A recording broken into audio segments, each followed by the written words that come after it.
ভাগবতের 10টি লক্ষণ এখন বলছি। 10টি লক্ষণ। কি লক্ষণ? স্বর্গ। স্বর্গ মানে ওই স্বর্গ নয়, স্বর্গ মানে সৃষ্টি, প্রথম সৃষ্টি। তারপরে বিসর্গ। বিসর্গ হচ্ছে ব্রহ্মার দ্বারা যে জোড়া দেওয়া। তারপরে স্থান। স্থান মানে যে আমরা স্থানে আছি। স্থানের পরে পোষণ, আমাদেরকে কে পোষণ করতেছে? পোষণ মানে সর্বতভাবে যিনি আমাদের পালন করছে, পালন পোষণ বলা হয়। পালনের পোষণ দুটি পর্যায় আছে। তারপরে অতি কর্মপ্রবাহ, হ্যাঁ, তারপরে মন্বন্তর, কর্মপ্রবাহ। কর্মপ্রবাহ বলে মন্বন্তর, ভগবান মনুরূপে। এই যে এখন কোন মন্বন্তর কালকে বলেছিলাম মনে আছে কারো? বৈবস্বত মন্বন্তর। এই যে মন্বন্তর, তাহলে ঈশান কথা, মুক্তির নিলয় আশ্রয়। ভাগবতের অন্তিম হচ্ছে আশ্রয়িত। এই 10টি লক্ষণ বলে দিল। এখন 10টি লক্ষণ বলার পরে তখন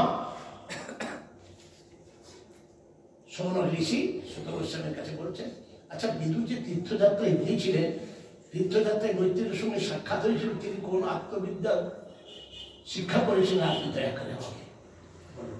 তখন বলি এই প্রশ্নটি পরীক্ষিত মহারাজের প্রশ্নের উত্তর দিতে গিয়ে সুখমণি বলছে, एवं एतत् पुरा पृष्ठ मैत्रेयो भगवान किल खत्तावनं प्रविष्टेन त्यक्तस्व ब्रह्म। বিদুর মহাত্মার কথা কিন্তু শোনা গেল, সেই বিদুর মহাত্মা যখন গৃহ ত্যাগ করে, এই त्यক্তস্ব গৃহ রীতিমত সমস্ত গৃহ ঐশ্বর্য ত্যাগ করে তিনি মনে গিয়েছিলেন। বিদুর মহাত্মা মানে চলতে চলতে চলতে চলতে পৌঁছালেন কোথায়? কোথায় পৌঁছালেন? যমুনা। ততক্ষণে শেষ শেষ ভগবানের প্রাকট্য লীলা অন্তিম রূপ নিয়েছে। যখন যমুনার তীরে পৌঁছালেন, সাক্ষাৎ হল কার সাথে জানেন? ভগবানের একান্ত নিচেতন রুদ্ধ হয়েছে। দেখা মাত্রই উভয়কে উভয় জড়িয়ে ধরেছে আর কাঁদছে কাঁদছে, কেঁদেই যাচ্ছে কেঁদেই যাচ্ছে কেঁদেই যাচ্ছে। কেন কান্না? কেন কান্না? ভক্ত ভগবানকে দর্শন করে কাঁদে। কেন কাঁদে? আমরা তো কাঁদি না। তাই আমি ভক্তকে দেখলাম, তাই আচ্ছা, ভক্তকে দেখলে ভক্তের ভগবান কি হয়? মহাপ্রভু নিজে মুখে বলেছে, যাহার দর্শনে হয় কৃষ্ণ স্মৃতি জ্ঞান, তাহারে জানিয়ে তুমি বৈষ্ণব প্রধান। ভক্তের দর্শনে হৃদয়ে এমন একটা আনন্দের তুফান, আনন্দের তরঙ্গ উঠে, তখন আর প্রাণ ঢালা। কাকে বলবো মনের কথা বলার কথা একজনে পেয়েছি। বাংলা বলে না, একটা মানুষ জগতে পেলাম না যার মন আছে, হার্টলেস। এই পৃথিবী হৃদয়, এই পৃথিবী হৃদয় বলেছে না, পৃথিবীর কেউ ভালো তো বাসে না, এই পৃথিবী ভালোবাসে জানে না। উদ্ধবকে দেখে আমার প্রভুর এত প্রিয়, আর দুইজনে কেঁদেই যাচ্ছে, বহু কষ্টে কান্না থামিয়ে একে অপরের কুশল জিজ্ঞাসা করে। তখন মহাত্মা বিদুর উদ্ধবের কাছে জিজ্ঞাসা করে, বলো আমার প্রভুর কথা বলো একটু। বলে কি বলবো? শোনার মাত্র হাও হাও করে কাঁদতে লাগলো। উদ্ধব কেন কাঁদবো? কি বলবো প্রভুর দয়ার কথা? প্রথমে ঈশ্বর বললেন,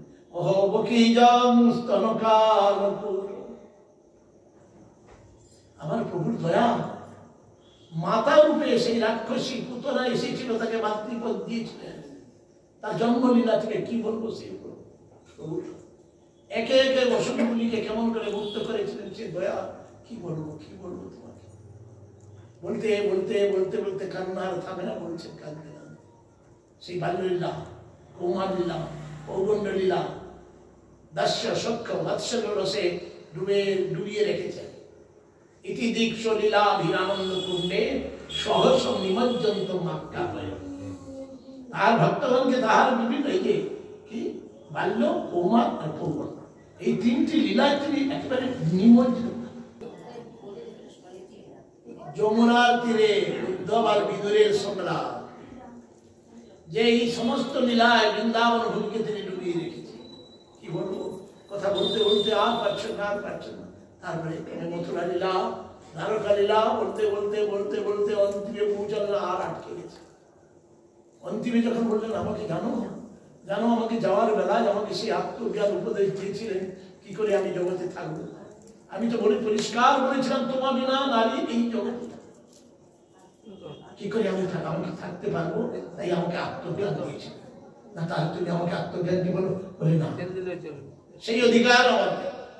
এই আত্মজ্ঞান লাভের জন্য আপনি যান বৃহস্পতি শিষ্য মৈত্রের কাছে, মৈত্র গঙ্গাত্রী আছেন তার কাছে রাত্রি কাটালেন। সে দুঃখের সীমা সীমা নেই। আমি কিছুক্ষণ আগে বলেছি যদি বিরহ, যদি দুঃখ থাকে একমাত্র ভগবানের বিরহটাই। প্রাণ ঢালা কাঁদতে থাকে ভক্ত, কেঁদেছেন আমাদের গোস্বামী শিব, কেঁদেছেন শিব মহাপ্রভু। তার প্রাকট্য লীলায় তার কান্না কেউ বুঝতে পারে নাই, তার কান্না কেউ বুঝতে পারে। তাকে নিন্দা করেছে নবদ্বীপবাসী, তাকে নানা প্রকারে জগন্নাথ বিশ্বের সন্তান নিমাই পণ্ডিত, সে অমুক সে অমুক সে অমুক অমুক নানা প্রকারে শুধু কেঁদেছেন। তার কান্না কে বুঝলো? তার নিজজন ছাড়া কেউ বুঝতে পারে। তাহার একান্ত নিজজন যারা তারা বুঝেছে গৌর কৃপা, গৌর কৃপার বসান অমৃতময় কান্না, বিরহের কান্না, তার তীব্র বিরহ। গৌর কোপি ব্রজ বিরহীন ভাব মগ্ন চকাস্তি। সুন্দর ভগবান কি কার বিরহে তিনি মগ্ন হয়েছে? কোপি কোন এক জয় জয় শ্রী রাধে।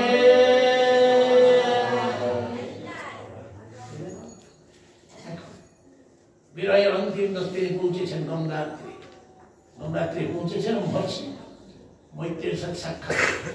মৈত্রের সাথে সাক্ষাৎ হওয়ার সঙ্গে সঙ্গে তখন প্রশ্ন রাখিছেন।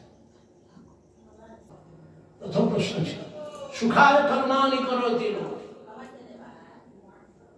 বলে প্রভু আপনার কাছে আমার এই প্রশ্ন, সাধুকার জন্য প্রশ্ন করে থাকে জগতের দুঃখ নিবারণে। সুখায় কর্মাণি করতি লোক, এই জগতের মানুষ সমস্ত কর্ম করে থাকে সুখের জন্য। কি সত্য কিনা? সবাই সমস্ত কর্মের মূলে হচ্ছে সুখের আকাঙ্ক্ষা। নতই সুখম ব্যান্ন উপারম। তারা সুখ পাবে কি করে? দুঃখের নিবৃত্তি হয় না, সুখ পাবে কোথা?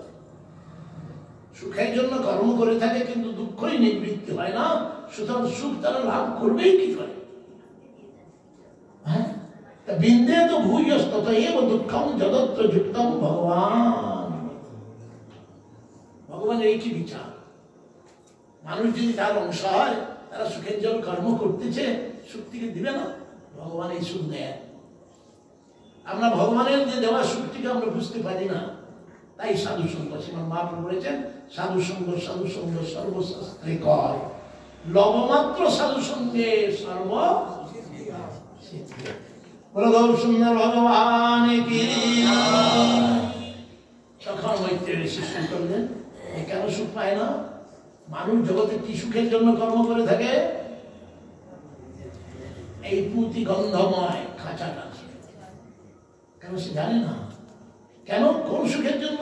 এই সুখের জন্য কে শিক্ষা দিয়েছে? জীবকে আমাদেরকে কে শিক্ষা দিয়েছে? কে শিক্ষা দিয়েছে? তথাকথিত আমাদের পিতা মাতা আত্মীয় স্বজন বন্ধু বান্ধব নিজ জন্মে যাহা থাকে মিথ্যা অভিমান করে থাকে। পিতা মাতা সন্তানকে পড়াশোনা করায় কি জন্য? চাকরি করবি, সুখ হবে, একটা ভালো ঘর পাবি, সংসার করবি, কতগুলো জন্মাবি, চেয়ারম্যান করবে। এই চেয়ারম্যান করতে করতে একদিন মাস কাঁথায় পড়ে। এই হলো আমাদের। তাহলে সুখের জন্য যে চেষ্টা করে দেখে দুঃখই নিবৃত্তি হলো। এর কারণ কি? আমরা সৃষ্টিকে জানি না। কোন পিতা মাতা আজ পর্যন্ত জন্ম হয় যে নিজের ইচ্ছায় নিজের চেষ্টায় একটা সন্তান জন্ম দিতে পারে? মানুষ ইচ্ছা করে, তাই বলেছেন মহাজনগণ জীব আপন ইচ্ছায় কোটি বাঞ্ছা করে। বড় চেষ্টা ছেলেটা একটা হোক, আমার সন্তান হোক। কত জ্যোতিষ করলাম, কত মাদুলি বাবাদুলি গলাদুলি কতদিন দুলি ঝুলালাম, শেষ পর্যন্ত হলো তো হলো, সে আর যা ইচ্ছা তা পারে। নিজের ইচ্ছা কেন এটা হলো না? শুধু বাবুরা বাবু বাড়ি সুন্দর কথা। আমাদের ইচ্ছে কোনো প্রকার একটা গাছের ফল ধরতে পারে, জীব আপন ইচ্ছায় কোটি বাঞ্ছা করে, কৃষ্ণ ইচ্ছা বিনা তাহা পূর্ণ নাহি ধরে। জেনে শুনে আমরা তার ইচ্ছার উপরে ভরসা করি না। প্রতি মুহূর্তে চেষ্টা করি, আমার এটা না করলে হবে না তো, আমাকে এটা করতে, আমাকে এটা, আমাকে এটা, আমাকে এটা, শ্বাস বন্ধ হয়ে যাচ্ছে তাও আমাকে এটা করতে, আমাকে এটা, আমাকে পরিণামে দুঃখ মিল তৎসুখম রাজস। রজগুণের প্রভাবে কর্মে আমাদের প্রচন্ড তৎপরতা দেখা যায়।